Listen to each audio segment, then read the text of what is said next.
బాపర్తి మనోగతం YouTube ఛానల్కి స్వాగతం సుస్వాగతం. ఒక ఇంపార్టెంట్ టాపిక్, గ్రహణాలు అంటే సూర్యగ్రహణం కావచ్చు లేదా చంద్రగ్రహణం కావచ్చు.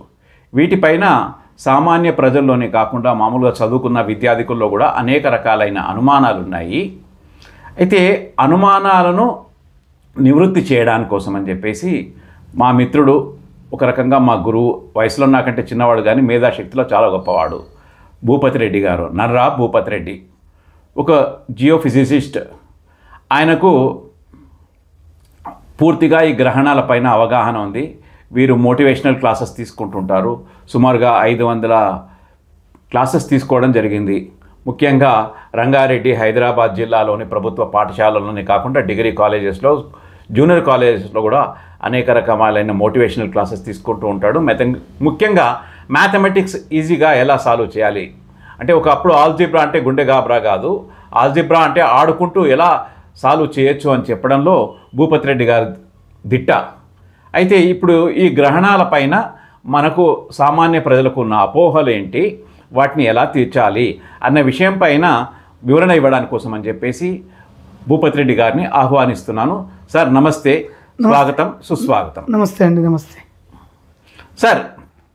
సాధారణంగా ఈ గ్రహణాల పైన ఇదివరకు నేను చెప్పినట్టుగానే విద్యార్థికుల్లో కూడా అనేక రకాలైన అనుమానాలు ఉన్నాయి.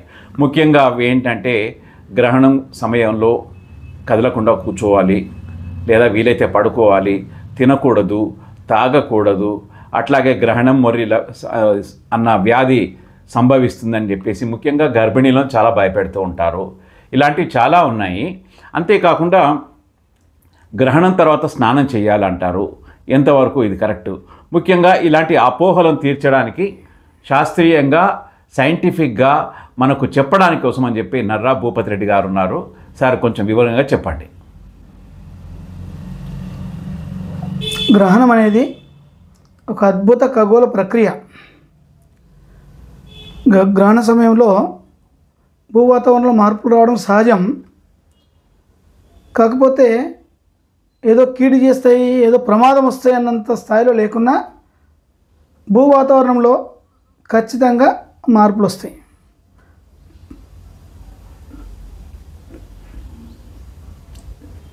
చెప్పండి. అయితే నేను అన్నట్టుగా, అంటే గ్రహణ సమయంలో ఆహారం తీసుకోకూడదు, నీళ్లు తాగకూడదు, ఎక్కడికి పోకూడదు, చూడకూడదు చంద్రగ్రహణాన్ని, సూర్యగ్రహణాన్ని, ముఖ్యంగా గర్భిణీలు అసలే కదలకూడదు అని చెప్పేసి ఒక చీకటి గదిలో బంధించి కర్టన్లు మూసేసి తలుపులు పెట్టేసి అనేక రకాలు కదలడానికి కూడా వీలు లేకుండా బంధిస్తూ ఉంటారు. ఇది నిజమేనా? ఇది ఎంతవరకు, how far it is correct? అయితే వాస్తవానికి శాస్త్రీయ పరంగా, ఖగోళ పరంగా కేవలం గ్రహణాలప్పుడే కాదు, అమావాస్య పౌర్ణమిలప్పుడు కూడా భూవాతావరణంలో మార్పులు వస్తాయి, కానీ అది పెద్ద కన్సిడరబుల్గా ఉండదు. గ్రహణప్పుడు ఈ మార్పు కొంచెం అంత ఎక్కువగా ఉంటుంది. వాస్తవానికి ఆ భూవాతావరణంలో ఎప్పుడైతే మార్పు వస్తుందో, ఈ మార్పు ఖచ్చితంగా మన యొక్క శరీరం మీద, మన మనస్సు మీద దాని ప్రభావం ఉంటుంది. ఆ ప్రభావం వల్ల మనం సాధారణానికి భిన్నంగా ఆలోచించే అవకాశం ఉంటుంది. కాబట్టి ముఖ్యమైన పనులు, ముఖ్యమైన నిర్ణయాలు, జీవితాన్ని మలుపు తిప్పే సంఘటనలు సంబంధించిన నిర్ణయాలు ఆ సమయంలో తీసుకోకండి అని కొద్ది జాగ్రత్త చెప్తారు తప్ప ఇది కీడవుతుంది, మేలవుతుందని కాదు. గర్భిణీ స్త్రీల విషయంలో కానీ నాకు తెలిసినంత వరకు అయితే అంత కాదు. సూర్యగ్రహణం అప్పుడు మాత్రం రేడియేషన్ రిలీజ్ అవుతుంది కాబట్టి కొద్దిగా బయట తిరగొద్దు అనడం జాగ్రత్త కొరకే తప్ప అంత చెప్పుకోనంత స్థాయిలో మాత్రం ఈ కీడు జరగడం అటువంటివి ఏమి ఉండవు. రేడియేషన్ అంటే సూర్యగ్రహణం అప్పుడు సూర్యకాంతి పడదు, కానీ ఇన్ఫ్రారెడ్ వేవ్స్ మన పైన, భూమిపైకి వస్తాయి, మన కళ్ళపైన దాడి చేస్తాయి. కాబట్టి తగు జాగ్రత్తలు తీసుకోవాలి అని చెప్తారు. అంటే ఇన్ఫ్రారెడ్ వేవ్స్ చాలా ప్రమాదకరమైనవి. ఒక విషయం నేను చెప్తాను సార్. నేను డిగ్రీ చేసేటప్పుడు ఒక వైశ్య హాస్టల్లో ఒక పిల్లవాడు ఉండేవాడు, పక్క పిల్లవాడు. ఆ అబ్బాయి గ్రహణం అప్పుడు నేకెడ్ ఐస్తో చూడడం వల్ల ఆటోమేటిక్గా ఇన్ఫ్రారెడ్ రేస్ యొక్క ప్రభావం వల్ల అతని కంటి చూపు మందగించింది, అద్దాలు పెట్టుకోవాల్సి వచ్చింది. డాక్టర్ భయంకరంగా తిట్టాడు. సరే, ఇప్పుడంటే ఇన్ఫ్రారెడ్ వేవ్స్ వస్తున్నాయి అని మనకు తెలుసు కాబట్టి నేరుగా చూడకూడదని చెప్పేవాళ్ళు చెప్తున్నారు. కానీ పూర్వకాలంలో వాళ్ళు నేరుగా సూర్యగ్రహణం అప్పుడు చూసినట్టయితే కళ్ళు దెబ్బతింటాయి అని మన పూర్వీకులకు తెలుసు. కాకపోతే సైంటిఫిక్ రీజన్ని మనము ఎక్స్ప్లెయిన్ చేయలేకపోయాం. కాబట్టి దాన్ని ఆధారంగా తీసుకునే మన పూర్వీకులు నేరుగా సూర్యగ్రహణము చూడకూడదు అని చెప్పేవారు. అవునా? అంటే వాస్తవంగా చాలామంది మిడిమిడి జ్ఞానంతో వాళ్ళకు సైన్స్ మీద బాగా అవగాహన అన్నట్టు చాలా యాక్షన్ చేస్తుంటారు, కానీ వాస్తవానికి వాళ్ళకు సైన్స్ మీద పూర్తి నాలెడ్జ్ లేదనే విషయం అర్థమవుతుంది. గ్రహణం యొక్క పర్యవసానాలు పూర్తిగా వ్యతిరేకించడం తప్పే, పూర్తిగా భయపడడం కూడా తప్పే. ఒక చిన్న విషయము, ఇప్పుడు మనము అమావాస్య వచ్చినప్పుడు జాగ్రత్తగా ఉండాలి, పౌర్ణమి అప్పుడు జాగ్రత్తగా ఉండాలి అని చెప్తుంటాం.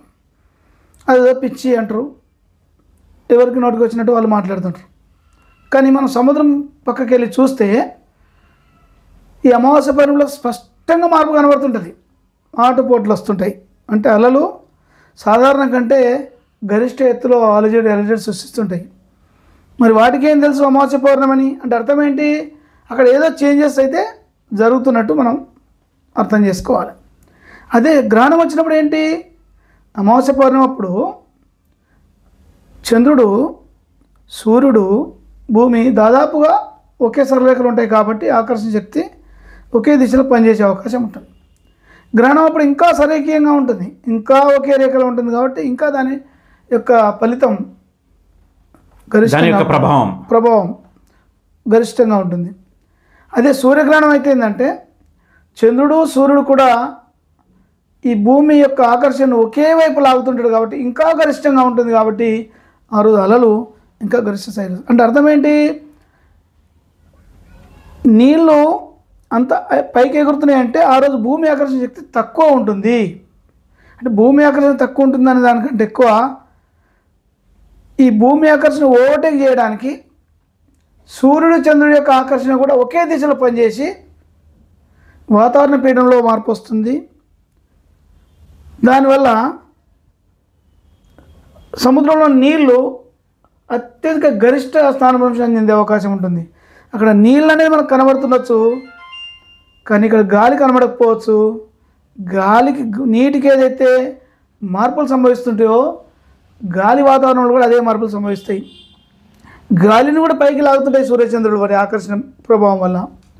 కాబట్టి వాతావరణంలో కూడా పీడనంలో హెచ్చు తగ్గులు ఉంటాయి, తక్కువ ఉంటుంది, వాతావరణ పీడనం తగ్గిపోతుంటుంది ఆ సమయంలో. అదేవిధంగా పీడనంతో పాటు టెంపరేచర్లో కూడా మార్పు వస్తుంది. చాలామంది అంటుండొచ్చు అది నెగ్లిజిబుల్, కన్సిడరబుల్ కాదంటారు. అఫ్కోర్స్ నెగ్లిజిబుల్ కావచ్చు, కన్సిడరబుల్ కావచ్చు. ఆ ప్రభావం ఉంటుందా లేదా అని చెప్పినప్పుడు ఖచ్చితంగా ప్రభావం ఉంటుందని చెప్పాలి మనం.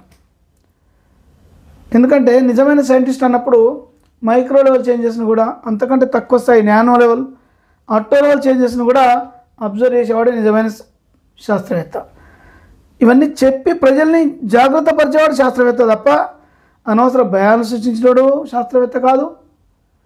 దాన్ని పూర్తి నిరాకరించేవాడు కూడా వాడు మూఢనమ్మకంతో సమానమే, వాడు ఒక మూర్ఖుతో సమానం. సార్ ఒక మాట, అంటే నాకు తెలీదు, నానో మార్పులు, అట్టర్ మార్పులు అంటే ఏంటి సార్? నాకు అర్థం కాలేదు, కొంచెం వివరంగా చెప్పండి. మైక్రో లెవెల్ మార్పులు అంటే, మైక్రో అనేది దేన్ని సూచిస్తారంటే, ఒక మీటర్లో మైక్రోమీటర్ అంటే ఏంది? ఒక మీటర్ను 10 లక్షల భాగాలు చేస్తే అందులో ఒక్క భాగం అంత, అంటే చాలా సూక్ష్మమైన మార్పు. అదే వాతావరణ పీడనం కూడా స్మాల్ చేంజెస్ ఇంక్రిమెంట్ ఉంటుంది, దాన్ని మైక్రో లెవెల్ చేంజెస్ అంటాం. నానో లెవెల్ అంటే ఇంకా తక్కువ. మైక్రో కంటే నానో మరీ చిన్నది. నానో, మైక్రో అంటే 10⁻⁻6 మీటర్స్ యూనిట్స్, నానో అంటే 10⁻⁹. ఇంకా ద స్మాలెస్ట్ యూనిట్ ఇప్పటివరకు ఫిజిక్స్లో చెప్పేది ఏంటంటే 10⁻18, దాన్ని అట్టోమీటర్ అంటారు. అంటే ఈవెన్ అట్టోమీటర్ చేంజెస్ని కూడా ఫిజిక్స్ కానీ భౌతిక శాస్త్రవేత్తలు కనుగొనడానికి సిద్ధంగా ఉన్నారు. ఆ మార్పులు చెప్పి ప్రజల్ని జాగృతం చేయాల్సి వస్తుంది. ఎందుకంటే ఒక్కోసారి micro level changes major changes అయ్యే అవకాశం ఉంటుంది. ఎందుకంటే ఈ గ్రహణం అనేది ఒక 10 square kilometres, 100 square kilometres, 1000 square kilometres పరిమితమయ్యేది కాదు. ఒక లక్షల కోట్ల కిలోమీటర్ల, లక్షల చదరపు కిలోమీటర్ల పరిధిలో దాని ప్రభావితం అవుతుంది. కాబట్టి ఆ స్మాల్ చేంజ్ కూడా అది పెద్ద చేంజ్గానే పరిగణించాల్సి వస్తుంది. ఒక చిన్న విషయం, ఎంత ఆకర్షణ ఉంటుంది భూమి ఆకర్షణ, ఇవన్నీ మనం నెగ్లిజిబుల్ అనుకున్నట్టయితే మరి సూర్యునికి భూమికి మధ్యలో ఏమో ఆధారం ఏమి లేదు కదా లాగడానికి భూమిని. ఒక రాడ్ పట్టుకొని అయితే లాగట్లేదు కదా భూమిని. ఇంత పెద్ద భూమి సూర్యుని చుట్టూ తిరుగుతుందంటే ఏంటి, భూమి యొక్క మాస్ ఎంత ఉంటుందంటే అసలు చెప్పలేనంత 5.99 × 10⁻24 కిలోగ్రామ్స్ ఉంటుంది. అంటే trillion trillion trillion trillion KG. ఎంత పెద్ద ద్రవ్యరాశి గల భూమిని సూర్యుడు తన కేవలం ఆకర్షణ బలంతో తన చుట్టూ తిప్పుకుంటుండంటే ఈ గురుత్వాకర్షణ ఎంత బలంగా పనిచేస్తుందో అర్థం చేసుకోవాలి. ఇంత పెద్ద భూమినే తిప్పగలిగినప్పుడు మరి సూర్యచంద్రులు ఒకే దిశలో పనిచేసినప్పుడు భూ వాతావరణంలో గాలిని పైకి లాగడానికి, నీటిని పైకి లాగడానికి పెద్ద కష్టమేమని చెప్పండి. కాబట్టి గాలిలో నీటిలో మార్పులు కన్సిడరబుల్గానే ఉంటాయి. కాకపోతే అది కీడు శంకించామనేది జాగ్రత్త కూడా చెప్పడం తప్ప, దాన్ని కొద్దిగా కొంచెం ఎగ్జాగరేట్ చేయొచ్చు తప్ప ఖచ్చితంగా గ్రహణం రోజు మార్పులు ఉంటాయి. వాతావరణ పీడనంలో మార్పులతో పాటు ఆరోగ్యం మీద ప్రభావం వచ్చే అవకాశం ఉంటుంది. ఆ రేడియేషన్ వల్ల కంటికి కూడా కంటిలో కూడా లోపం వచ్చే అవకాశం ఉంటుంది. కాబట్టి జాగ్రత్తగా ఉండమని చెప్పారు. పూర్తిగా రెటీనానే డ్యామేజ్ అవుతుంది కదా సార్? కొన్నిసార్లు రేడియేషన్ ఎక్కువైనప్పుడు రెటీనా కూడా డ్యామేజ్ ఇన్ఫ్రారెడ్ వేవ్స్ వల్ల. రైట్. అయితే మన పూర్వీకులకు అంటే శాస్త్రీయంగా నిరూపించగలిగే శక్తి ఉందో లేదో, ఒకవేళ ఉంటే కూడా సామాన్య ప్రజలకు ఇవంతా కాంప్లికేటెడ్గా చెప్తే అర్థం కాదు. కాబట్టి మీరు ఈ పనులు చేయకండి నాన్న, మేము పెద్దవాళ్ళం చెప్తున్నాము అన్నారు. అంతే కదండి సార్? పూర్వీకులకు దీని మీద నాలెడ్జ్ లేదనడం అనేది ఏమాత్రం సమంజసం కాదు. మనం ఏమంటున్నాం అంటే ఈరోజు సెల్ ఫోన్ ఆపరేట్ చేసి ఏదో ఇంట్లో మెసేజెస్ ఫార్వర్డ్ చేసి టెక్స్ట్ చేసి మేము పెద్ద మేధావులం అనుకుంటున్నారు. కానీ ఈరోజు దాదాపు నాకు తెలిసి ఈవెన్ ఆస్ట్రానమీ చదివినోడు కానీ, ఈవెన్ సివిల్ ఇంజనీర్ కానీ తెల్లవారులేసి తూర్పేట రా అంటే చెప్పిన వాళ్ళు చాలామంది ఉన్నారు హైదరాబాద్లో. అటువంటిది ఒకప్పుడు ధ్రువ నక్షత్రం ఏంటి, అది ఎంత దూరంలో ఉంటుంది, మార్నింగ్ ఏ సమయానికి అది మనకు కనబడుతుంది, ఇవన్నీ స్పష్టంగా ఇప్పుడు నక్షత్రాలను చూసి సమయం చెప్పేవాళ్ళు. ఒక అర్ధరాత్రి అడవిలో పోతూ తూర్పేట పడనట్లు చెప్పేవాళ్ళు. పగలు కాదు, అర్ధరాత్రి చెప్పేవాళ్ళు. అర్ధరాత్రి. కాబట్టి వెనకటి వాళ్ళకి నాలెడ్జ్ లేదనడం చాలా అదొక అపోహ, మన మూర్ఖత్వమే. వాళ్ళు మన పురాణాల్లో ఈ భూమి ఏంటి, చంద్రుడు ఏంటి, సూర్యుడు ఏంటి, వీటి మధ్యలో దూరాలు ఏంటి స్పష్టంగా చెప్పగలిగారు. మీరు ఇప్పుడు చూడండి, సరే ఎడారి పుస్తకాల్లో బహుశా భూమి ఫ్లాట్గా ఉందని రాయొచ్చు తప్ప, మీరు రామాయణం చదవండి భూగోళం అని ఉంటుంది, మహాభారతం చదవండి భూగోళం అని ఉంటుంది, చంద్రగోళం సూర్యగోళం అని ఉంటుంది. అంతేకాదు అఖండ మండలాకారం వ్యాప్తం ఏన చరాచరం తత్పదం దర్శితం ఏన తస్మై శ్రీ గురువే నమః.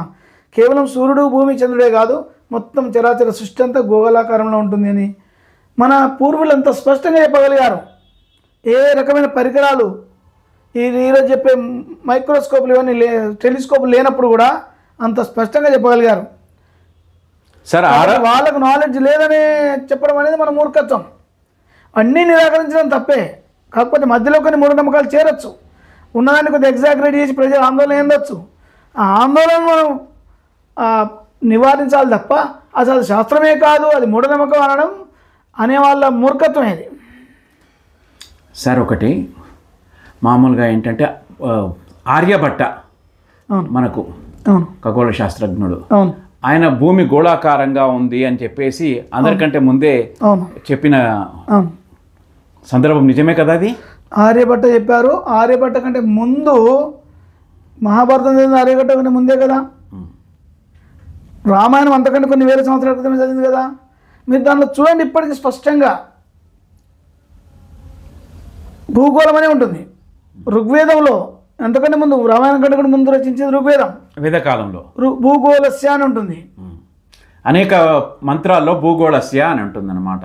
అంటే మనకు భూగోళము భూమి గోళాకారంలో ఉంది అని చెప్పేసి ఈ పాశ్చాత్య శాస్త్రవేత్తల కంటే ముందే, వేల సంవత్సరాల ముందే మనకు తెలుసు. పాశ్చాత్య శాస్త్రవేత్తలు చెప్పింది ఈ గెలీలియో, న్యూటన్, కోపర్నికస్, బ్రూనో వీళ్ళు అంటే ఏ సంవత్సరం అంటే 15-16 శతాబ్దం తర్వాతనే జరిగినవన్నీ. 16 శతాబ్దం తర్వాతనే. న్యూటన్ 1627 నుంచి 1680 వరకు జీవించాడు. కాబట్టి న్యూటన్ తర్వాత గెలీలియో వీళ్ళందరి తర్వాతనే ఈ భూమి గుండ్రంగా ఉందని చెప్పగలిగారు. అంతవరకు దాకా ఆ ఎడారి జాతులకు పాశ్చాత్య సంస్కృతిలో భూమి గోళాకారం అనే విషయమే వాళ్ళకు, ఎందుకంటే వాళ్ళ మత పుస్తకంలో ఏది ఉందో దాన్ని నమ్ముతూ వెళ్ళారు వాళ్ళు. టాలమీ అన్న శాస్త్రవేత్త ఈజిప్ట్కు దేశిన అతను భూమి బల్లపరుపుగా ఉంటుంది అని చెప్పాడు. అదే సిద్ధాంతాన్ని 16-17 శతాబ్దం వరకు ప్రపంచమంతా కూడా నమ్మింది. అవునా? అవును సార్, ఒక చిన్న మాట. మనకు ఈ భూమి పైన జలభాగము ఎక్కువ, సుమారుగా నాకు తెలిసి 70% ఉంటుంది సబ్జెక్ట్ ద కరెంట్ కరెక్షన్, 1% అటు ఇటుగా. 30% భూమి, 70% నీరు, 76%. అలాగే మన శరీరంలో కూడా నేను 70 కిలోల బరువు ఉన్నాను అంటే దాంట్లో ద్రవ పదార్థం యొక్క శాతమే సుమారుగా 70% అని చెప్తున్నారు డాక్టర్లు కూడా. అవునా? అలాంటప్పుడు నా శరీరం పైన అంటే ఎముకల్లో కావచ్చు, చర్మంలో కావచ్చు, వివిధ పేగుల్లో కావచ్చు, కండరాల్లో కావచ్చు, అన్నిట్లో కూడా ద్రవ పదార్థం ఉంటుంది. ఎముకల్లో కూడా ఉంటుందా? ఉంటుంది. అలాంటప్పుడు ఇప్పుడు సముద్రంలోని ప్రవాహాలు ఆటుపోట్లకు గురి అవుతాయి గ్రహణాలప్పుడు అని అంటున్నాం, అందరూ అంటున్నారు. మన శరీరం పైన కూడా దీని ప్రభావం ఉంటుందా, ఉండదా? అలాంటప్పుడు చెప్పండి. అంటే ఆ సముద్రం అలల ప్రభావం మన శరీరం ఉంటుందని తర్వాత దాన్ని కొంచెం పక్కన పెడితే, ఆ సముద్రం మీద ఏదైతే బలం ప్రయోగం జరుగుతుందో గ్రహణం సమయంలో అదే బలం మన శరీరం మీద పనిచేస్తుంది కాబట్టి ఖచ్చితంగా ఉంటుంది. భూ వాతావరణంలో కూడా తేమ ఉంటుంది, గాలి ఉంటుంది. అందుకే మన వాళ్ళు దీన్ని ప్రపంచం అన్నారు. ప్రపంచం అంటే ఏంది? పంచభూతాలతో తయారైంది. జలము, అగ్ని, వాయువు, ఆకాశము, భూమి అంటే ఈ 5 పదార్థాలతో తయారైంది. అందుకే ఒకదాని మధ్యలో ఒకటి ఆకర్షణ అనేది సహజం. న్యూటన్ విశ్వగురుత్వాకర్షణ స్థిరాంకం ప్రకారం కూడా వస్తువులు ఎంతైతే దగ్గరకు వస్తే అంత ఆకర్షణ పెరుగుతుంటుంది. మళ్ళీ ఒకసారి మాకు చెప్పండి సార్ వివరంగా. న్యూటన్ విశ్వగురుత్వాకర్షణ స్థిరాంకం ప్రకారం 2 వస్తువులు ఈ విశ్వంలో ఉన్న సృష్టిలో ఉన్న ఏ 2 వస్తువుల మధ్యన ఆకర్షణ ఉంటుంది. మళ్ళీ ఎలక్ట్రిసిటీ పోయినప్పుడు వికర్షణ కూడా ఉంటుంది, కానీ ఇక్కడ వికర్షణ పనిచేయదు, ఇక్కడ ఓన్లీ ఆకర్షణ ఉంటుంది న్యూట్రల్ బాడీస్ కాబట్టి. సూర్యుని చుట్టూ మనం తిరగలుగుతున్నాం ఆకర్షణ బలం వల్లనే. చంద్రుడు కూడా మన చుట్టే తిరుగుతున్నాడు. ఈ బలము ఎట్లుంటుందంటే F=m1m2/d² అంటారు. F=g అంటే క్యాపిటల్ G, దాన్ని విశ్వగురుత్వాకర్షణ స్థిరాంకం అంటారు. m1m2/d² అంటే m1m2 అంటే 2 పదార్థాల యొక్క ద్రవ్యరాశులు. ఇప్పుడు భూమి, చంద్రుడు ఈ 2 ద్రవ్యరాశులను బట్టి ఆకర్షణ బలం ఉంటుంది రెండింటి మధ్యన. అదొక్కటే ద్రవ్యరాశులు మాత్రమే పనిచేయదు, మధ్యలో దూరం కూడా. అంటే ద్రవ్యరాశులు పెరిగితేనే ఆకర్షణ పెరుగుతుంది, కానీ దూరం పెరిగితే ఆకర్షణ తగ్గుతుంది. దూరం తగ్గినప్పుడు ఆకర్షణ పెరుగుతుంది. కాబట్టి ఈ గ్రహణం సమయంలో చంద్రుడు మనకు అత్యంత సమీపంలో ఉంటాడు. సూర్యగ్రహణం సమయంలో అదేవిధంగా చంద్రుడు మాత్రమే కాకుండా సూర్యుడు కూడా ఒకే దిశలో మన భూమిని ఆకర్షిస్తుంటారు. కాబట్టి భూమిని ఆకర్షించడం అంటే ఏంటి? భూమి మీద ఉన్న గాలిని ఆకర్షిస్తున్నట్లు లెక్క, భూమి మీద నీటిని ఆకర్షిస్తున్నట్టు చెప్ప, భూమి మీద ఉన్న ప్రతి కణాన్ని కూడా ఆకర్షిస్తున్నట్లు లెక్క. కాబట్టి వాతావరణంలో పీడనంలో గణనీయమైన మార్పు వచ్చే అవకాశం ఉంటుంది. అది మన మనస్సు మీద, శరీరం మీద పడే అవకాశం ఉంటుంది. కాబట్టి జాగ్రత్తగా ఉండండి చెప్పడంలో తప్పేముంది? దాన్ని గుడ్డిగా వ్యతిరేకించే వాళ్ళు ఒకసారి ఆలోచించాలి. మీరు బేసిక్ ఫిజిక్స్లోకి వెళ్తే మీకు అర్థమవుతుంది. ఏది గుడ్డిగా వ్యతిరేకించి ఇదేదో హిందువులు చెప్పారు కాబట్టి, సనాతన ధర్మం చెప్పింది కాబట్టి దీన్ని విమర్శిద్దామని ఒక భౌతికాన్ని నక్కల్లా కూర్చోవడం అనేది చాలా దుర్మార్గం. అది కావాలంటే వాళ్ళు ఎవరైనా రమ్మనండి, ఆ రోజు మార్పులు వస్తాయా లేదా మనం చూపిస్తాం. సరే, ఈసారి పాపము ఏమీ తెలియని అంటే ఫిజిక్స్ తెలియని పండితులను కూర్చోబెట్టి వాళ్ళని ఆడుకొని హేళన చేసి మన కాళ్ళను మనమని నరుక్కుంటున్నాం. అంటే మేము హేతువాదులము అని చెప్పుకునే వాళ్ళు హిందూ మతంలో ఉన్న గొప్పతనాన్ని అర్థం చేసుకోకుండా, మూల సూత్రాన్ని అర్థం చేసుకోకుండా, కొంత ఏదైనా ఎగ్జాగరేషన్ చేసి ఉంటే దాన్ని హేళన చేసి పండుగ చేసుకునేటటువంటి మీడియా ఉంది. అట్లాగే సూడో మేధావులు ఉన్నారు, హేతువాదులు ఉన్నారు.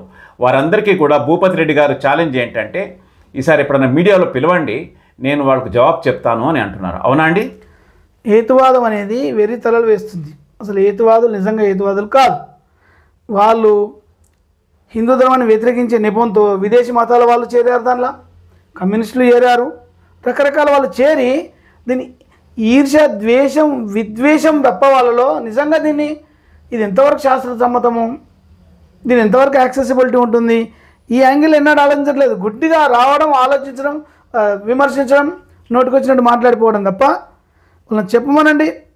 ఆ రోజు భూమి ఆకర్షణలో ఈ సౌర కుటుంబంలో మార్పు వస్తుందా లేదా, సౌర కుటుంబం మొత్తం రాకుండా భూమి చంద్రుడి సూర్యుడి మధ్యలో ఆకర్షణ గణనీయంగా మారుతుందా లేదా ఒకసారి చెప్పమనండి. మారుతుంది, వాళ్ళకు కూడా తెలుసు. అంటే వాళ్ళు అంతవరకు నాలెడ్జ్ ఉంటే తెలుస్తుంది. అందరూ ఒకరిద్దరు ఆడిస్తుంటారు, మిగిలిన వాళ్ళంతా ఆడుతుంటారు. వచ్చి టీవీల ముందు వచ్చి అమాయక ప్రజల్ని అవునా బా రోజు స్నానం చేయమంటున్నారు, తప్పేముంది, స్నానం చేస్తాము, శుభ్రంగా ఇల్లు శుభ్రం పెట్టుకోమంటున్నారు, తప్పేముంది అలా. వాటిని కూడా విమర్శించాల్సిన అవసరం ఏంటి? అయిందాన్ని కాందాన్ని విమర్శించే స్థాయికి దిగజారిపోయారు వాళ్ళు. అంటే సామాన్య ప్రజలు పాపం కష్టజీవులు. అంటే ఇప్పటికీ కూడా 100% మంది ప్రజలు వ్యవసాయదారులు కష్టపడుతూ ఉంటారు, చేస్తుంటారు. కాబట్టి ఇల్లు శుభ్రం చేసుకోవడానికి ఇదొక అవకాశంగా తీసుకుంటారు పండుగలప్పుడు, ఇట్లా గ్రహణాలు వచ్చినప్పుడు. పైగా మన శరీరంలో కూడా అనేక మార్పులు ఒత్తిళ్లు జరుగుతాయి. కాబట్టి మన శరీరంలో 70% ద్రవ పదార్థం ఉంటుంది. కాబట్టి అది కూడా గ్రహణం యొక్క ప్రభావం వల్ల సూర్యచంద్రుల యొక్క ఆకర్షణ వల్ల, గురుత్వాకర్షణ శక్తి వల్ల వాటిపైన ప్రభావం ఉంటుంది. కాబట్టి దాన్ని న్యూట్రలైజ్ చేయడానికి స్నానం చేసుకోమని చెప్తారు. అవునా అండి? అవును. వాతావరణంలో మార్పు వస్తుంది కాబట్టి కొంచెం తేడా ఉంటుంది. కాబట్టి ఏదో సందర్భం అవకాశం శుభ్రంగా ఉంచుకోండి, ఎందుకైనా మంచిదని చెప్పడం అదో పెద్ద నేరంగా భావించడం తప్పు. ఇప్పుడు మీకు అంతగా శాస్త్రం మీదనే మీకు అంత నమ్మకం ఉన్నట్టయితే అశాస్త్రీయంగా చాలా విషయాలు ఉన్నాయి. వాటి రెండింటి మీద యుద్ధం చేయండి. మీరు ఏం చేస్తున్నారంటే అశాస్త్రీయమైన వాటిని శాస్త్రీయం అంటున్నారు, శాస్త్రీయమైన వాటిని అశాస్త్రీయం అంటున్నారు. అది మీకు తెలిసి చేస్తున్నారా తెలియక చేస్తున్నారా అర్థమవుతుంది. హేతువాదం పేరుతోని హేతువాదం వెర్రి తలలు వేసి అసలు సామాన్య జనం అసహించుకునే స్థాయికి వచ్చింది. వీళ్ళు 100 సంవత్సరాల నుంచి నిరంతరం కృషి చేస్తున్నా ప్రజల్లో విశ్వాసం కల్పించకపోయారు. అంటే కారణం ఏంటంటే వీళ్ళు ఒక బయాస్ ఆలోచిస్తున్నారని ప్రజలందరికీ అర్థమైపోయింది. ఈరోజు ప్రేరేలు రాస్తామని చెప్పి హాస్పిటల్కి పోవాల్సిన అవసరం లేదు, క్యాన్సర్ తగ్గిస్తాము, ఎయిడ్స్ తగ్గిస్తామని మోసం చేసి బహిరంగ సభలు పెట్టి లేని వర్షాన్ని కురిపిస్తాము, వచ్చే వర్షాన్ని ఆపుతామని చెప్పి పిచ్చి పిచ్చి ప్రకటనలు చేస్తుంటే కూడా వాళ్ళ గురించి ఒక మాట మాట్లాడే చేవదచ్చిన ఈ దద్దమ్మలు హేతువాదం పేరుతో కేవలం సనాతన విమర్శిస్తుంది. ప్రజలకు అర్థమైంది కాబట్టి వీళ్ళని మూర్ఖులుగా పరిగణిస్తున్నారు. వీళ్ళని ఏమాత్రం కన్సిడర్ చేయట్లేదు. మీరు ఆ ఎంబలం ఇది పోగొట్టుకోవాలంటే మాత్రం మీరు బయాస్ ఉండాల్సిన అవసరం ఉంది. మీరు ఇంకా సమదృష్టితో ఉండాలి, బయాస్గా కాదు, మీలో శాస్త్రీయ విజ్ఞానం కూడా పెంచుకోవాల్సిన అవసరం ఉంది. మీరు మిడిమిడి జ్ఞానంతో మిడిసిపడుతున్నారు మీరు. కాబట్టి జాగ్రత్త. మీకు అంతగా ఉంటే చెప్పండి, ఆర్గ్యుమెంట్ చేద్దాం ఈ విషయంలో. సార్ మరొక చిన్న మాట సార్, ఈ మధ్య మనం అన్నిటికీ కూడా గూగుల్ పైన, వికీపీడియా పైన, అట్లాగే జెమినై పైన డిపెండ్ అవుతున్నాం. నేను ఈ వీడియో చేయడానికి ముందు జెమినైతో ఒకటి అడిగాను. అంటే గ్రహణ సందర్భంగా ముఖ్యంగా చంద్రగ్రహణం కావచ్చు, ముఖ్యంగా సూర్యగ్రహణం కావచ్చు, అలాంటప్పుడు మానసిక వ్యాధి చేత బాధపడేవారు అనేక ఇబ్బందులకు గురి అవుతుంటారు, కొంచెం ఎక్కువ ఓవర్గా హైపర్గా రియాక్ట్ అవుతుంటారు, అవునా అని అడిగాను. జెమినై అవును అని చెప్పింది. ఈ మాటను మానసిక వ్యాధి నిపుణులు కూడా చెప్తున్నారు కరెక్టే అని, కానీ దాన్ని ఎందుకు అలా జరుగుతుంది అని నిరూపించలేకపోతున్నారు అని చెప్పి జెమినై చెప్పడం జరిగింది. అంటే సాధారణంగా మనం కూడా అంటాం, ఇట్లాంటి వ్యాధితో బాధపడే వాళ్ళు కొంచెం జాగ్రత్తగా ఉండాలి. అంటే అది సాధారణంగా అందరు డాక్టర్లు కూడా చెప్తారు ఆ మాట, ముఖ్యంగా మానసిక వ్యాధి నిపుణులు. అవునా? సరే, మీకు ఏమైనా అనుమానం ఉంటే మళ్ళీ మీరే అడిగి చూడండి. జెమినైని అడగ. వాతావరణంలో ఎప్పుడైతే మార్పు ఉంటుందో ఖచ్చితంగా మనసు మీద ప్రభావం ఉంటుంది. దీన్ని నిరాకరించడానికి లేదు. సేమ్ ఒక మనిషి, ఒకే మనిషి మంచి ఎండ కొట్టినప్పుడు ఆలోచన వేరే ఉంటుంది, సూర్యరశ్మి బాగా సోకినప్పుడు ఆ ఆలోచనలో మార్పు ఉంటుంది. అదే మనిషి ముసలి పడ్డప్పుడు ఆలోచన మారిపోతుంటుంది. దానికి విపరీతంగా చలి, ఆయనకు వచ్చే కోరికలు పుట్నాలు తినాలనిపిస్తుందో, ఇంకా వేడి తినాలనిపిస్తుంటుంది, వేడి బాగున్నప్పుడు చల్లటి తినాలనిపిస్తుంటుంది. అదేవిధంగా మానసికంగా వ్యాధి చేసే వాళ్ళకి ఇంకా మానసికంగా ఎందుకు వస్తుంది? ఇంబ్యాలెన్స్, వాతావరణం ఇంబ్యాలెన్స్ జరుగుతుంది కాబట్టి మనసు మీద ప్రభావం పడుతుంది, సహజం. అందుకే చిన్నప్పుడు చెప్పేవాళ్ళు కుక్కలకు వెర్రలేస్తే గ్రహణం అప్పుడు ఇంకెక్కువ అవుతుందని, కుక్కలకే కాదు మనసులకు కూడా అవుతుందని చెప్పారు. ఇంతకుముందు మీరే చెప్పారు జెమినై గారని, డాక్టర్ గారు చెప్పినని. వాస్తవం అది. మానసిక శాస్త్రవేత్తలు అడగండి కావాలంటే. అంటే ఆల్రెడీ కొంత ఎఫెక్ట్ అయిన దగ్గర ఇంకా ఎఫెక్ట్ ఉంది. ఆరోగ్యవంతుడికి ఎఫెక్ట్ తెలియకపోవచ్చు. ఇప్పుడు 100 కేజీలు లాగేటోడికి ఒక 2 కేజీలు ఎక్కువైనప్పుడు పెద్ద డిఫరెన్స్ కనిపించదు. కానీ 10 కేజీలు లాగనోనికి 2 కేజీల బరువు ఎక్కువైంది అనుకోండి, తేడా స్పష్టంగా ఉంటుంది, లాగలేకపోతుంటుంది. వెహికల్ విషయం కూడా తీసుకోండి. పికప్ మంచుకున్నప్పుడు స్పీడ్ బ్రేకర్ వచ్చినా ఎగిరి వెళ్ళిపోతుంటుంది, అసలు స్పీడ్ బ్రేకర్ నట్టు కూడా కనబడదు. పికప్ లేని బండి వచ్చినప్పుడు స్పీడ్ బ్రేకర్ ఉన్నప్పుడు అందులో స్పష్టంగా తేడా ఉంటుంది. అదేవిధంగా ఆల్రెడీ మానసికంగా వ్యాధితో బాధపడుతున్న వాళ్ళకి ఈ ప్రభావం స్వల్పమైనప్పటికీ ఆ స్వల్పం వాళ్ళ మనసు మీద పడి ఆ వెర్రిని కానీ ఆ పిచ్చిని కానీ ఇంకా ఎక్కువ చేసే అవకాశం ఉంటుంది, హైపర్గా అయ్యే అవకాశం ఉంటుంది. ఇప్పుడు 70 కిలోలకి 10 కిలోలు మనం ఇబ్బంది పెడితే ఏం కాదు, కానీ తరాసులో వాడు 48 కిలోలే ఉన్నాడు, 50 అండర్ వెయిట్ 49 కిలోలే ఉన్నాడు, ఒక 2 కిలోలు వెయిట్ అటు వేస్తే ఏమైపోతుంది, ఇతని బ్యాలెన్స్ అయితే తప్పిపోతుంది. ఇది మనం చెప్పదలుచుకున్నాం అన్నట్టు. మైన్యూట్ చేంజెస్ కొద్దిగా ఇబ్బందిగా ఉన్న వాళ్ళకి అటు ఇటు కాని వాళ్ళకి చాలా ఎఫెక్ట్ అవుతుంది. కాబట్టి జాగ్రత్తగా ఉండండి అని చెప్తారు. ప్రెగ్నెంట్ ఉమెన్ కూడా గర్భిణిలో ఉన్నప్పుడు ఎందుకంటే జాగ్రత్తగా ఉండమంటారు, జరుగుతుందని కాదు. అక్కడ లక్షల్లో ఒకటి జరిగినా ఏ మాతృమూర్తి అయినా బాధపడుతుంటుంది కదా. కాబట్టి ఆ మాతృమూర్తికి ఆ శోకం ఎందుకు రగిలించాలి, జాగ్రత్తగా ఉండమని చెప్తారు. దాంట్లో పెద్ద విపరీతమైనట్టు అదేదో మూఢనమ్మకమైనట్టు అదో సొసైటీని మొత్తం దోసుకున్నట్టు ఓవరాక్షన్ చేయాల్సిన అవసరం లేదని చెప్తున్నాను నేను. అంటే భూపతి రెడ్డి గారు, మీరు గ్రహణము సమయంలో అది సూర్యగ్రహణం కావచ్చు, చంద్రగ్రహణం కావచ్చు, అంటే తగు జాగ్రత్తలు తీసుకుంటే పెద్ద నష్టమేం లేదు. మన పూర్వీకులు శాస్త్రీయంగానే ఆలోచన చేసి ఆ జాగ్రత్తలు చెప్పారు. కానీ మరీ అన్నం తినకూడదు, బయటికి పోకూడదు అన్న కొంచెం ఎగ్జాగరేషన్, అంటే ఎగ్జాగరేషన్ కూడా కాదు అది, అంటే ప్రజల్ని జాగ్రత్త చేయడం, దాన్ని ఎవరు సమర్థించట్లేదండి. కాకపోతే ఏంటంటే సహజం అది ఏ సమాజంలో కానీ.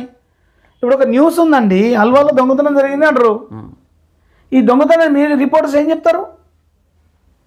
దొంగతనం జరిగింది, పట్టపగలు జరిగింది, 4 కొట్టిపోయారని వాళ్ళ రేటింగ్ కొరకు ఎక్కువ అయిపోయేసరికి భయకంపితులు అవుతారా లేదా? అక్కడ వీళ్ళు భయకంపితులు అవుతారని చెప్పి దొంగతనమే జరగలేదని చెప్పాలంటే ఎట్లుంటే చెప్పండి. మీరు చేసే పనులు అట్లే ఉన్నాయి, చెప్పేంతవరకు చెప్పాలి. అదేవిధంగా కొందరు దాన్ని ఎగ్జాగరేట్ చేసి చెప్పడం వల్ల భయపడుతున్నారు. చూడండి, గ్రహణం యొక్క ఎఫెక్ట్ ఎలా ఉంటుందో మీకు చిన్న ఎగ్జాంపుల్ చెప్తాను. మీరు కావాలంటే ఎక్స్పెరిమెంట్ చూడండి, ఎస్పెషల్లీ చంద్రగ్రహణం సూర్యగ్రహణం చూడండి. మా చిన్నప్పుడు మా ఊర్లో తాంబూలంలో వాటర్ పోసి ఒక రోకలి నిలబెట్టేవాళ్ళు. గ్రహణం ఎంతసేపు ఉందని వాళ్ళు పరిశీలించేవాళ్ళు. గ్రహణం ఉన్నంతసేపు అది నిటారు నిలబడేది, గ్రహణం ఎప్పుడైతే వెళ్ళిపోతుందో కింద పడేది. దీన్ని బట్టి అర్థం ఏమవుతుంది? భూమి ఆకర్షణ నిట్టెలుగా పైకి లాగుతుందా లేదా? భూమి ఆకర్షణకు అగెనిస్ట్గా సూర్యుని యొక్క చంద్రుని యొక్క ఆకర్షణ కూడా నిట్టెలుగా పైకి ఉంది. కాబట్టి అంతసేపు ఆ రోకలు ఉండగలిగింది. అది ఎప్పుడైతే ఆగిపోయిందో గ్రాడ్యువల్గా రోకలు పడి కింద పడిపోయింది. అంటే భూమి ఆకర్షణ శక్తిలో గణనీయమైన మార్పు అవుతుంది. గణనీయం అంటే అది 2% అయినా ఎక్కువనే కదండి. 2% మార్పు, 2% అట్రాక్షన్లో తగ్గిన అది మామూలు మార్పు కాదు. అంటే మన పూర్వీకులకు తెలుసు గ్రహణాల యొక్క ప్రభావము ఏంటి అన్నది.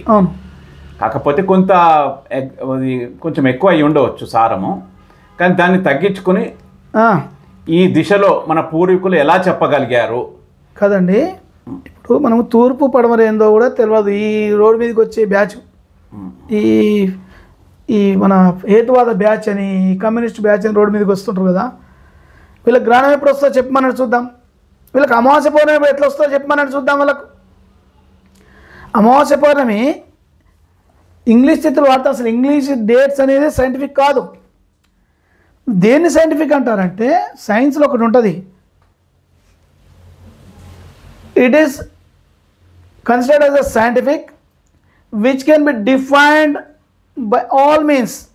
That means its location, its time, its velocity, its direction, everything should be defined. అట్లా డిఫైన్ చేయగలిగేదాన్ని సైన్స్ అంటారు. ఎప్పుడైతే నువ్వు డిఫైన్ చేస్తలేవో ఇట్ ఇస్ అన్సైంటిఫిక్. మీరు ఇంగ్లీష్ నెలలు వాడండి, జనవరి, ఫిబ్రవరి, మార్చి, ఏప్రిల్ వాడండి. మీకు అమావాస్య ఎప్పుడు వస్తుందో, పౌర్ణమి ఎప్పుడు వస్తుందో చూడండి, చెప్పమానండి ఎవరినో.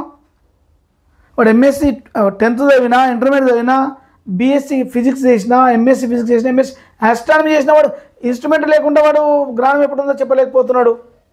మరి ఖగోళంలో ఇంత మార్పును వాడు సూచించలేని తిథులు అవి సైంటిఫికా, అన్సైంటిఫికా? అన్సైంటిఫిక్. కానీ మన భారతీయ పంచాంగం వాడడం వల్ల చూడండి, ఒక గుడిచెలో ఉన్న పల్లెటూరులో ఉన్న ఒక ముసలమ్మ కూడా ఏ రోజు అమావాస్య, ఏ రోజు పౌర్ణమి, ఏ రోజు ఏకాదశి, ఏ రోజు ద్వాదశి, ఏ రోజు సూర్యగ్రహణం వస్తుంది, ఏ రోజు చంద్రగ్రహణం వస్తుంది స్పష్టంగా చెప్పగలుగుతుంది. దీన్ని బట్టి చూస్తే ఎంఎస్సి ఆస్ట్రానమీ చేసిన అతను కూడా ఇన్స్ట్రుమెంట్ లేకుండా చెప్పలేనప్పుడు ఒక ముసలమ్మ ఎలా చెప్పగలుగుతుందంటే మన స్థితులు, మన పంచాంగం ఆల్మోస్ట్ సైంటిఫిక్ కాబట్టి ఆమె చెప్పగలుగుతుంది వాటి ఆధారంగా. అంటే ఒక చిన్న మాట సార్, అంటే ఇప్పుడు మనము పౌర్ణమి, అమావాస్య అంటే సూర్యచంద్రుల ప్రభావము, దాన్ని బట్టి ముఖ్యంగా చంద్రుని యొక్క గమనాన్ని బట్టి, అది చీకటి, పౌర్ణమి, అమావాస్య చంద్రుని యొక్క గమనాన్ని బట్టి ఉంటుంది. ఆ గమనాన్ని బట్టే మనం సైంటిఫిక్గా నెలలు ఏర్పాటు చేసుకున్నాము. అంటే జనవరి, ఫిబ్రవరిలో ఎటువంటి సైంటిఫిక్ రీజన్ లేదు, కానీ మనకు చైత్రము, వైశాఖము, జ్యేష్ఠము, ఆషాఢము అన్న చాంద్రమాన గణనం ఏదైతే ఉందో అది పౌర్ణమి, అమావాస్యను ఆధారంగా తీసుకుని ఈ నెలలు లెక్క పెట్టాము, చేసాము అని మీరు చెప్తున్నారా? అవును. చైత్రం మన చైత్రం, వైశాఖం అనే నెలలు ఉన్నాయి కదా, వీటిని బట్టి ఈ మన శుక్లపక్షము, కృష్ణపక్షం అని ప్రతి తిథిలో చంద్రుడికి, మన తిథుల్లో మీరు బాగా ఆలోచించండి. ఒక పర్సన్ శ్రావణ మాసంలో పంచమి రోజు పలానా సమయంలో జన్మించాడు అనుకుందాం ఫర్ ఎగ్జాంపుల్. అంటే దాని మీనింగ్ ఏంటి? ఆ సమయంలో చంద్రుడు ఎక్కడున్నాడో తెలిసిపోతుంది, సూర్యుడు ఎక్కడున్నాడో తెలిసిపోతుంది, ఏ రాశిలో ఉన్నాడని కూడా చెప్తే ఆ సమయంలో ఏ నక్షత్రాల యొక్క సమూహం చంద్రునికి ఎదురుగా ఉందో తెలిసిపోతుంది. ఆ రాశి అందులో ఏ నక్షత్రంలో పుట్టాడని కూడా చెప్తారు. అంటే అందులో స్వాతి నక్షత్రానికి, రోహిణి నక్షత్రానికి, ఏ నక్షత్రానికి సమీపంలో ఉన్నాడు అంటే ఖగోళంలో ఒక పర్సన్ యొక్క జన్మ తిథి తెలిస్తే అతను పుట్టిన సమయంలో చంద్రుడు ఏ కోణంలో ఉన్నాడు భూమికి, సూర్యుడు ఏ కోణంలో ఉన్నాడు, ఏ నక్షత్ర రాశి దానికి సమీపంలో ఉంది, ఆ నక్షత్ర రాశిలో కూడా ఏ నక్షత్రం దగ్గరలో ఉందని ఇంత స్పష్టంగా ఉంటుంది మనం భారతీయ పంచాంగం ప్రకారం చెప్పగలిగారు అనమాట పూర్వం నుంచి. ఇప్పుడు కూడా చెప్పచ్చు ఒకసారి చెప్పిన తర్వాత. అందుకే వాల్మీకి రామాయణంలో రాసిన తిథుల్ని ఇప్పుడు లేటెస్ట్గా మన హెచ్సి వర్మ గారని కాన్పూర్ యూనివర్సిటీ ఫిజిక్స్ ప్రొఫెసరు మొత్తం విశ్లేషణ చేసి చెప్పారు. అప్పుడు ఆ రోజు రాముడు పుట్టినప్పుడు పునర్వస నక్షత్రము, చంద్రుడు ఉచ్చ దశలో ఉన్నాడు, ఈ గ్రహం ఈ దశలో ఉంది, ఈ గ్రహం ఈ దశలో ఉంది అని లెక్కేసి ప్లాంటోరియంలో వేస్తే అది 7300 సంథింగ్ సంవత్సరాలు వస్తుంది ఇప్పుడు. మరి ఎంత సైంటిఫిక్ లేనిది వాళ్ళు ఆ రోజు ఆ తిథులను చెప్పగానే ఇది ఈ సంవత్సరంలో వచ్చిందని ఎట్లా చెప్పగలిగారు? కాబట్టి వేగంగా మాట్లాడము, నీకు తెలిసిందే సైన్స్ అనుకోవడము అది వాస్తవం కాదని నేను హేతువాదులకు చెప్తున్నాను. ప్రజల్ని భ్రమలకు గురి చేయకండి. మీకు తెలియకుంటే తెలియదని ఉండండి, తెలుసుకునే ప్రయత్నం చేయండి. మీకు నేను 100% మనం సైంటిఫిక్ అంటలేము, కానీ సైన్స్కి ఆల్మోస్ట్ నేరుగా ఉన్నది సనాతన ధర్మం మాత్రమే. దీన్ని మీరు విమర్శించి ఏదో అజ్ఞాన పాషాణ మతాలకు, ఎడారి జాతరకు మీరు మేలు చేద్దాము, దీన్ని దబాయిద్దామని మీరు అనుకుంటే మాత్రం సమాజం కూడా చైతన్యమవుతుంది. మీ యొక్క మూర్ఖత్వం, మీ బయాస్ అందరికి అర్థమైపోతుంది. చెప్తే డైరెక్ట్ చెప్పండి, మీకు వ్యతిరేకిస్తున్నాం, మేము సనాతనాన్ని ప్రతిదాన్ని వ్యతిరేకిస్తామని చెప్పండి. అంతే తప్ప మీరు డొంక తిరుగుగా చేయకండి, మీరు శాస్త్రీయం అనే పేరుతో మోసం చేయకండి అందరినీ. అంటే ఇప్పుడు గ్రహణాల యొక్క ప్రభావము అస్సలే ఉండదు అన్న హేతువాదుల యొక్క ఆర్గ్యుమెంట్లో నిజం లేదు, బాగా ఉంటుందన్న వాళ్ళ మీద నిజం లేదు. కాబట్టి ఎంతో కొంత గ్రహణాల యొక్క ప్రభావం మనిషిపైన, ప్రకృతిపైన, వాతావరణం పైన పడుతుంది. తగు జాగ్రత్తలు తీసుకోవాలని పూర్వీకులు చెప్పారు. ఇప్పుడు సైంటిస్టులు కూడా అదే చెప్తున్నారు. దానికి మంచి ఉదాహరణ ఏంటంటే సముద్రంలో సంభవించే ప్రవాహాలు కావచ్చు, తరంగాలు కావచ్చు. అట్లాగే మన శరీరంలో కూడా 170% నీరు ఉంటుంది కాబట్టి ఆ ప్రభావం మన పైన ఉంటుంది. తగు జాగ్రత్తలు తీసుకోవాలి.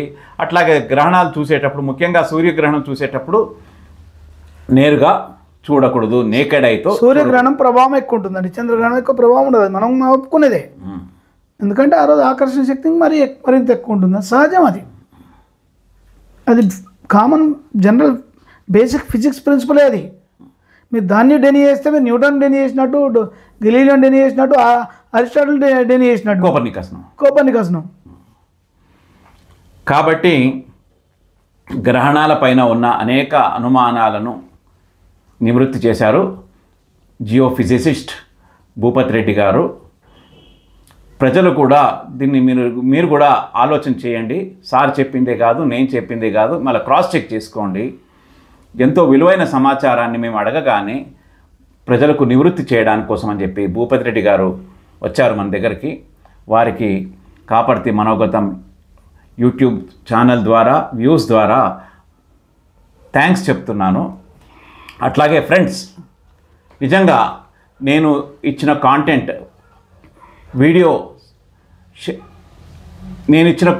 వీడియో మీకు యూస్ఫుల్గా ఉంటే లైక్ చేయండి. ఎవరైనా సబ్స్క్రైబ్ చేసుకోకపోతే చేసుకోమని చెప్పండి. మీ బంధుమిత్రులకు చేసుకోమని చెప్పండి.